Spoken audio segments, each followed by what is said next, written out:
Guys எல்லாருக்கும் வணக்கம். நம்ம வந்து மோர் மிளகாய் மிக்ஸ் பண்ண போகிறோம். இந்த மோர் மிளகாயை வாங்கிட்டு இது தஞ்சாவூர் குண்டு மிளகாய், சாம்பார் மிளகான்னு சொல்லுவாங்க. இதில் ஒரு ஊசி வச்சு ஓட்டை போட்டிருக்கேன் மோர் இறங்கிறதுக்கு. அப்புறம் கல் உப்பு வந்து ஒரு 4 ஸ்பூன் அளவு போட்டிருக்கேன். பத்தலைன்னா அப்புறமா செக் பண்ணிவிட்டு நம்ம போட்டுக்கலாம்.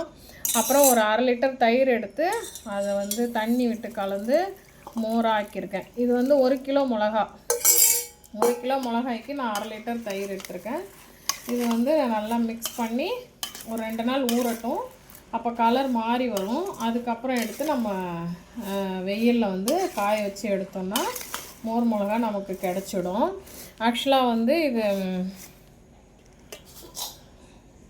இது வந்து லாஸ்ட் டைம் போட்டது. இதெல்லாம் காஞ்சி பொரிக்கிறதுக்கு ரெடி ஆகிடுது.